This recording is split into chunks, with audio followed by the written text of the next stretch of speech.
भक्ति माता को ज्ञान वैराग्य को सन्निकष्ट करके नारद जी स्वयं यजमान बने और श्रीमद् भागवत कथा सुनाई गई, जिसके कारण भक्ति माता का पूरा दुख विमोचन हो गया।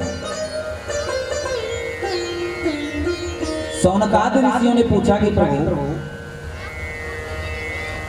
कोई ऐसा भी हो सकता है कि जो जीवन भर भगवान का नाम न लिया, हमेशा पाप कर्म किया हो, उसकी मुक्ति का कोई उपाय बताइए। ऐसा कोई उपाय बताइए कि उस व्यक्ति की मुक्ति हो जाए।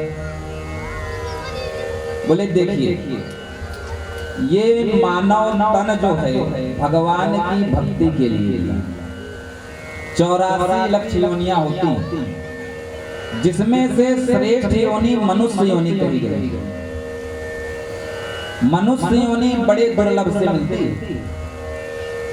मनुष्य योनि श्रेष्ठ इसलिए है कि यही एक योनि ऐसी है जिसमें मुक्ति का द्वार व्यक्ति जान पाता है। अन्य जो जीव हैं वो सब भोग के लिए, मानव तन ही पा करके आप मोक्ष को प्राप्त कर सकते हैं। मोक्ष कैसे मिलेगा? तो सत्संग करना पड़ेगा। पता कैसे चलेगा कि मोक्ष क्या है, कैसे मिलेगा? उसका सत्संग करना पड़ेगा, उसके बारे में जानकारी रखनी पड़ेगी, तब जाके उसके बारे में पता चलेगा। इसलिए मैं एक ऐसा आपको आख्यान सुनाता हूँ कि जिस व्यक्ति ने जीवन पर्यंत भगवान का नाम तो नहीं लिया और जब तक जीवित रहा तब तक पाप ही पाप करता था, ऐसा आख्यान सुनाता हूँ। ये मानवा पाप कृतस्तु सर्वदा सदा दुराचार रता विमार्गदा क्रोधाग्निदग्धा कुटिलाश्च कामिना सप्ताहे यज्ञेन कलौ पुनन्ति ते। ये मानवा, जो मानव पाप करतस्तु सर्वदा, सर्वदा पाप करता रहता है,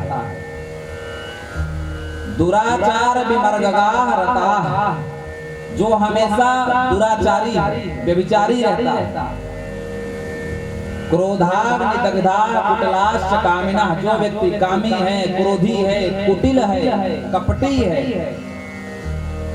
ऐसा व्यक्ति भी यदि सप्ताहे यज्ञेन कलौ पुनन्ति ते, यदि वह अपने समय में कथा को सुन लिया तो वह भी क्या है, पुनन्ति ते, परम पवित्र हो जाता है। तो किसी ने कहा महाराज, जो हमेशा क्रोध में रहता है, दुराचार है, कपटी है, वो अंतिम समय में कैसे भगवान का संकीर्तन करेगा? क्योंकि उसकी बुद्धि तो संकीर्तन की है नहीं, तो कैसे काम चलेगा?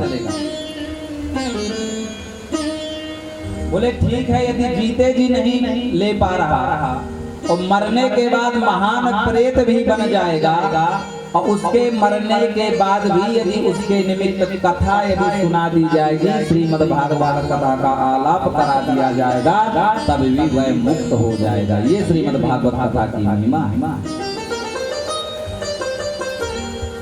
अत्र ते कीर्तयिष्यामि इतिहासं पुरातनम् यस्य श्रवणमात्रेण पापहानिः प्रजायते। इस कथा को सुनते ही व्यक्ति पाप मुक्त हो जाता है। हम लोग आरती गाते हैं ना, श्रीमद् भागवत भगवान की है आरती और पापियों को पाप से है तारती। ऐसा आख्यान एक आपको सुनाता हूँ कि वह व्यक्ति जीवन भर नाम नहीं लिया, हमेशा बेफालतू कोई काम किया, क्रोध में रहता था, दुष्ट था, कुटिल था। मरने के बाद जब वह प्रेत हो गया तो उसके नाम उसके निमित्त कथा सुना दी गई, वह भी मुक्त हो गया। कौन था? सुंदर आख्यान सुनाते हैं गोकर्ण गंधकारी।